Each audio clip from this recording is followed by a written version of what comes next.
Hey guys! I decided that I would do my third episode in my series that I created a long time ago, which is books of all kinds. And in the last episode I asked you guys to vote in between fantasy and dark YA, and fantasy won by only 3 points or 2 points, which I was really surprised because I thought dark YA was gonna win.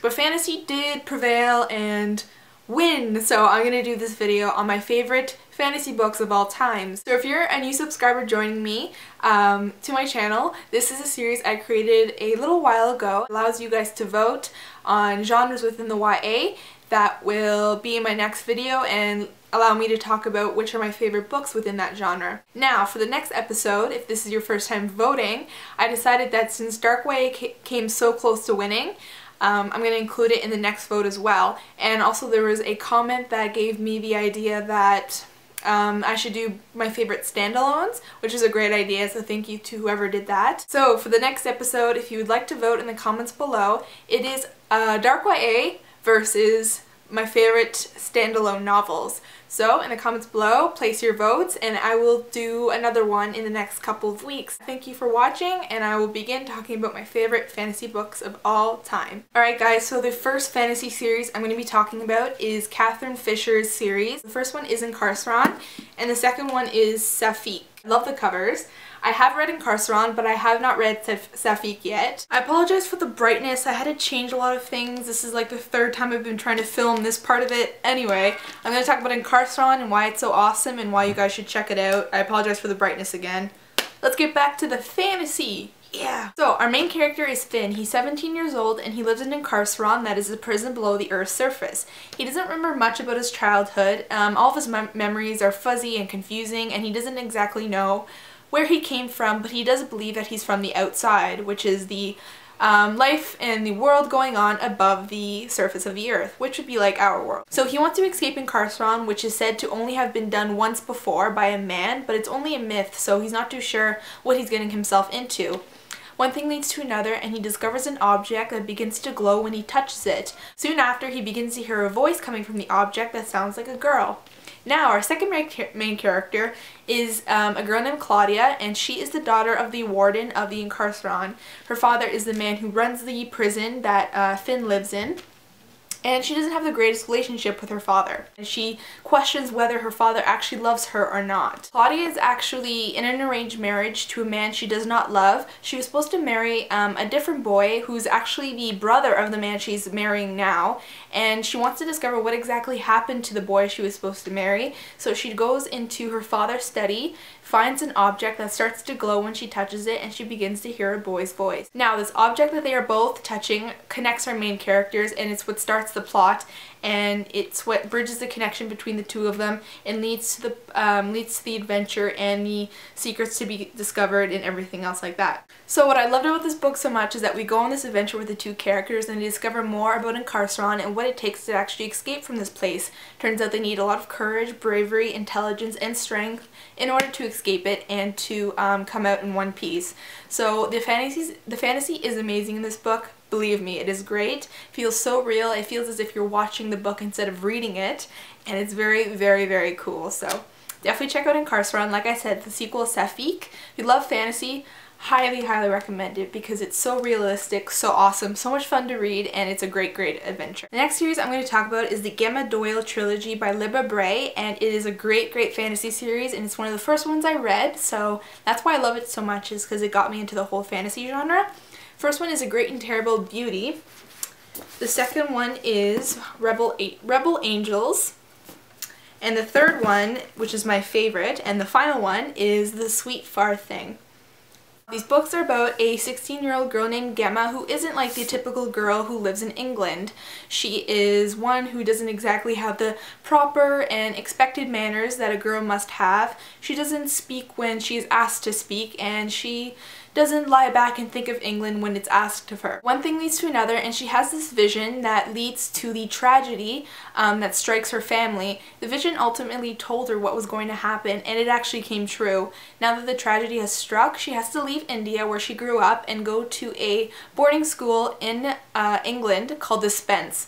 And this is a Victorian kind of esque boarding school where she meets 3 girls, and who are actually 3 very powerful girls, and she learns more about herself, more about the girls, and she learns that a man from India continues to follow her and warn her about her predictions and her visions, and that she should fight them off and not listen to them. She also learns about her mother's connection with a very powerful group called the Order from a long time ago, and she learns how that connects to her, her friends, and the school, and what it means for her as a girl. So as Victorian, there's fantasy. The fantasy isn't very prominent in this one. It gets more throughout the series, but it's an awesome, awesome series full of fantasy, awesome relationships between the girls, and love the main character. Gemma is definitely one of my favorites. The whole thing with where she can hear like visions and predictions is so awesome and incredibly unique. So definitely check it out if you haven't read it. I loved it, and I think you guys would love it too, actually. So good. Alright, so the next series I'm going to talk about is the Iron King series, which may not be a surprise to most of you because I have talked about the series a lot and it's very popular, but for those of you who have not read this, I highly recommend it. So right now there are 4 books in the series. The first one is the Iron King. The second one is the Iron Daughter. The third one is the Iron Queen. And the fourth one that just came out is the Iron Knight. Alright, so we follow a girl named Megan Chase who is about to turn 16 years old. What makes Megan different is that her father actually disappeared. The only thing that they found were his shoes by the pond, and they couldn't find him ever since. No remnants that show that her father left them. He simply disappeared into thin air. So it's Megan's 16th birthday and she's very excited to get her driver's license. She's also excited to hang out with her best friend Robbie after school. She's also really excited because this really hot guy showed interest in her. But things take a different turn when the boy she was interested in humiliates her in front of the whole entire school, and she actually comes home and things get even worse. She finds her mom passed out and hurt on the ground, and she continues to become worried when she sees her brother isn't himself. Her younger brother is acting crazy. He's jumping off the walls, he's not acting like himself. So what happens next is that Robbie comes over, her best friend, and his protective side kicks in. Because of the events that have happened with her brother and with her mom,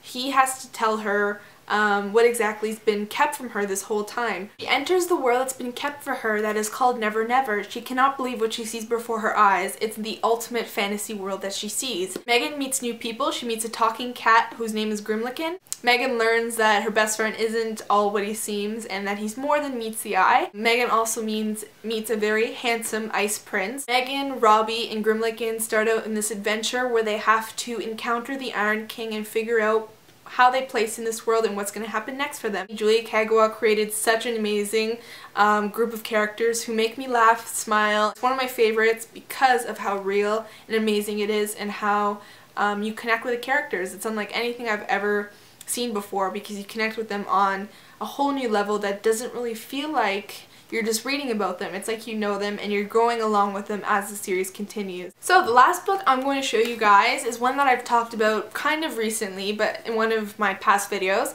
and that is The Daughter of Smoke and Bone by Laini Taylor. It looks like this. I love that cover, and I absolutely love the book because of how awesome the fantasy is.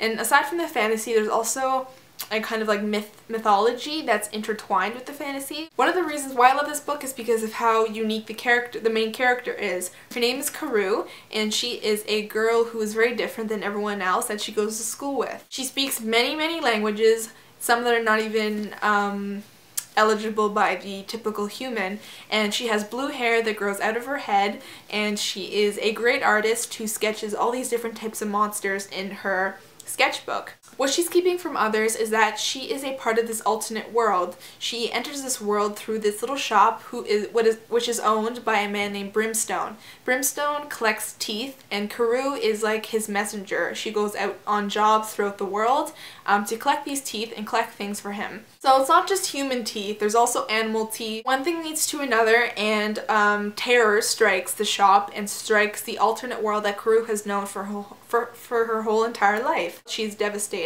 So what ends up happening is that there are black handprints that are scorching the wood of the portals that lead to the shop, and it's pretty much stops her from being able to go to the shop. So she feels that the people that she loves in this world are at danger, and in danger, and she can't understand who these people are that are making these marks on the doors and what they want. Karu learns so much about herself, why she's been raised by brimstone, what the teeth mean, what this all leads to, who she is, and everything like that. It's an awesome, awesome book. I'm so excited for the series to continue, and it was amazing. The romance, the fantasy, everything combined made it such a good book. What I also loved about this is that we learn about Karu and we see her grow and we see her find out more about herself, and we see her on this really cool adventure. Definitely check it out. It's an amazing, amazing book if you want to get into the fantasy elements. So that was my third episode. I hope you guys enjoyed. So don't forget in the comments if you want to contribute to the voting. It's between dark YA and book standalone books. So yeah, thank you for all your support and your commenting on my last haul. Thank you for watching. I hope you enjoyed, and I will talk to you later. Bye!